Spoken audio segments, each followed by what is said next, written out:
to this. A century ago, tanks rolled onto the scene and completely changed the rules of war, you know? And because of that, developing anti-tank weapons, or AT for short, became an absolute must. Because here's the thing, you don't always have your own tanks to fight the enemies. Maybe your tank numbers are just too low, or you're totally outmatched. Trust me, if you can't break the enemy's steel fist, the fight is probably over before it even begins. The development of tanks and anti-tank weapons has always been this epic back and forth. It's the classic story of the spear versus the shield, right? The thicker the tank's armor gets, the more powerful the anti-tank weapon has to be. So join us at Military Knowledge as we dive into 4 of the most legendary anti-tank weapons from World War I and II. Okay, so first up, let's talk about the anti-tank rifle. Yeah, sounds a little weird, I know. But believe it or not, the rifle was the very first weapon used to take on a tank. You're probably asking, how in the world can a tiny bullet punch through the thick armor of a tank? Good question, right? Well, the answer is that when tanks first appeared, their armor wasn't all that thick, honestly. Besides, how could you have a standard anti-tank weapon when armies had no idea what a tank even was? When they first showed up in World War I, the British and French tanks were a huge shock to the German troops. But here's the thing, those first Allied tanks were pretty slow, and there weren't that many of them. This actually gave the Germans some breathing room to figure out how to deal with this brand new weapon. Their first idea for stopping a tank was called the reversed bullet. It's exactly what it sounds like. They loaded the bullet in backward, so the blunt end would slam into the tank's armor instead of the pointy tip. The idea was that this would create a more powerful impact, grinding away at the outer armor. In a few cases, the bullet could even punch all the way through and actually injure the crew inside. But I'm not going to sugarcoat this. Overall, the reverse bullet was not a good way to deal with tanks. It often damaged the gun and sometimes even injured the person firing it. Ouch. So the German army quickly cooked up a different kind of round called the K-bullet. This was a 7.92 by 57 millimeter round with a steel core inside, giving it way more penetrating power. The K-bullet had about a 30% chance of punching through 12 to 13 millimeters of armor from 100 meters away. This thing was basically an early armor-piercing, or AP, round, and you could even use it to mess up other structures. AT rifles and AP rounds kept getting used in later conflicts like World War II and the Korean War, with calibers getting bigger and bigger from 12.7 millimeters and up. But as tank armor got insanely thick and started getting equipped with things like explosive reactive armor, the role of the AT rifle started to shrink a lot. Next up on the list, guns. Let's go back to the First World War. It didn't take long for the Allies to realize they needed to slap thicker armor on their tanks to stop those German K-bullets and grenades. Plus, AP rounds in general don't explode. You know, they just punch through the armor. Their main job is to wreck the engine or hit the crew inside. But if a tank had a complex layout with lots of compartments, an AP round wasn't very effective. So, the Germans needed a more effective weapon. And that's when the first true anti-tank guns were born.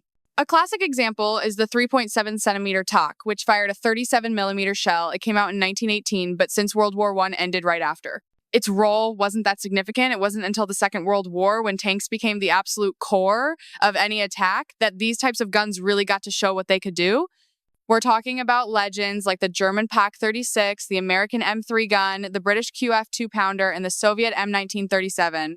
These AT guns, with calibers under 50 millimeters, were super effective against the first generation of tanks in the early stages of World War II. But this was a war where both tanks and anti-tank weapons were evolving at a crazy pace. So when all sides started rolling out medium tanks, those little cannons under 50 millimeters started to feel pretty weak. They could barely even scratch the paint. So the Germans needed a more effective weapon, and that's when the first true anti-tank guns were born. A classic example is the 3.7 centimeter Tak, which fired a 37 millimeter shell. It came out in 1918, but since World War I ended right after. A 76.2 millimeter Beast during the Normandy landings in 1944. The Americans had a similarly sized cannon, the M5 76.2 millimeter gun. Third on our list, you guys, we have to talk about the tank destroyer. You can think of a tank destroyer as a more powerful version of an AT gun, but you could also see them as simplified tanks. Because honestly, at the height of World War II, these tank destroyers looked so much like actual tanks that a lot of people couldn't even tell the difference. So, how did these metal monsters even come into existence? First off, tank destroyers were born from an infantry need. Countries needed more powerful guns on the battlefield. That meant a bigger caliber and a heavier shell. This made creating and using towed AT guns, you know, the ones pulled by a vehicle or pushed by hand, way more difficult. To take out tanks with increasingly thick armor, A normal shell just wasn't enough. And it's not like the gunner could hit the target on the first shot every single time, right? But once you fired that cannon, guess what? The enemy knew exactly where you were hiding.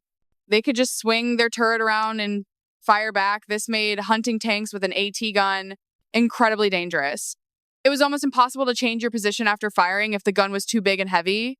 So the armies came up with a brilliant idea. Put those increasingly massive AT cannons on top of an armored vehicle chassis. This gave the anti-tank crews much higher mobility compared to just digging in at a single spot. And because tracks can handle a higher payload on the same contact area compared to wheels, these new tank destroyers often use the same bodies as tanks, which made them look a whole lot like tanks, especially as World War II really started to heat up. Okay, so picture this. Every side is cranking out weapons at full capacity to feed the war machine, right? So standardizing and reusing every single piece of available gear, that was the only way to guarantee supplies for the front lines. And this, you guys, is where the whole design philosophy for tank destroyers comes from. And here's the thing. They started looking more and more like actual tanks. Seriously, almost every tank had a simplified, stripped-down version that became a tank destroyer. We're talking less money, fewer materials, and all those old tanks that got wrecked in battle, oh yeah, they were put right back to use. They'd either get repaired into a complete tank, or they'd become a tank destroyer. It all depended on what was available. Honestly, there were even times when the number of official tanks got so low that a ton of tank destroyers were pushed from defensive positions into full-on attacks just to help the infantry capture objectives. And finally, you guys, rounding out our list and this military masterclass is the anti-tank grenade. Now, listen, while regular bullets are great for taking out enemies one by one, grenades or explosives in general can cause way more damage to a larger group. But here's the most important part. Their destructive power can be easily changed. It's not fixed like the size of a bullet. The Germans figured this out fast. They realized they could bundle a bunch of their stick grenades together to make one huge charge and just toss it onto those slow-moving British tanks. This whole bundling method, it was used all through the Second World War. They'd just stuff a ton of explosives into sandbags, light a slow-burning fuse, and you know what happened next. Right before a soldier would lob it at a tank. But here's where it gets absolutely insane. You had suicide squads, guys strapping on 10 grenades, and just running straight at an enemy tank to detonate. You saw this a lot in the war between China and Japan. A few years before that, the British Army had put out a request. They needed a close-range anti-tank weapon, but here's the catch. It had to be simple, easy to use, and cheap to make. And bam, the number 74 grenade was born. You guys probably know it as the sticky bomb. But wait, the British also used another anti-tank grenade called the number 68. But instead of throwing it by hand, the number 68 was launched by attaching it to the end of a rifle and firing it. Just like other rifle grenades, its warhead could punch through 52 millimeters of armor. But trust me, the really dangerous anti-tank grenades, they came from the Germans. When they started their push into Russia back in 1941, German soldiers carried these things called PWMs. They had a shaped charge warhead to create the Monroe effect. What's that mean? It means they got way more destructive power while using less explosive material. They came in two versions, short and long. The PWM had a 0.5 kilogram warhead and could punch through 150 millimeters of armor head-on. Let that sink in. It could destroy even the most heavily armored tanks of its time. But it didn't take long for the Russians to copy the PWM design from German prisoners of war. The RPG-40 came out in 1940 with a 0.76 kilogram charge, but it could only get through 20 millimeters of armor. It wasn't until 1943 that the RPG-43 finally had similar specs to the PWM. It had a shaped charge weighing 0.61 kilograms, but it could punch through 75 millimeters of armor. By the end of that year, the Russians released the UPG-rated RPG-6 with a warhead weighing only 0.57 kilograms. And it could blast through 100 millimeters of armor. Now, that was the European front. Over in the Pacific, Japan and the US weren't as focused on tanks, so the anti-tank grenade arms race wasn't as huge. The Japanese, with their, let's just say, unique style, they made a lunge mine. In Vietnam, we call it a three-pronged bomb. And this thing was about 1.5 meters long with a massive shaped charge on the end, and the user would literally run up and ram it directly into the tank. The result? Both the soldier and the target were completely obliterated. With the power to get through 150 millimeters of armor, well, you can imagine the scene. The lunge mine is considered one of the most dangerous anti-tank grenades of the Second World War. So, when World War II finally came to a close, the development of new anti-tank grenades pretty much stopped. Some Eastern European countries redesigned the Russian RPG-6 and gave them new names like the AZ-58 K100 from Hungary.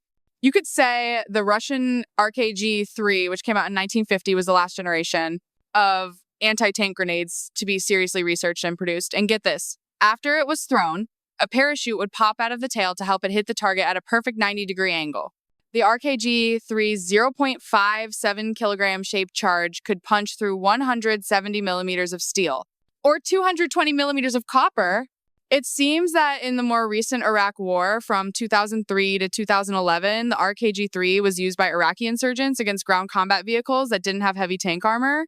Because of this, the U.S. military had to add slat armor, that cage armor you see, to create a gap between the warhead and the vehicle's hull. Now, there's also infantry fighting vehicles, anti-tank missiles, handheld anti-tank rockets, and on. But we're running out of time. So our video is going to have to pause right here. But if you guys want to keep exploring this series on the world's most famous anti-tank weapons, you have to comment down below with the words Part 2. And don't forget to like, share, and hit that subscribe button to catch the latest videos from Ella War Chronicles. For now, that's all. Peace out, and I'll see you in the next one.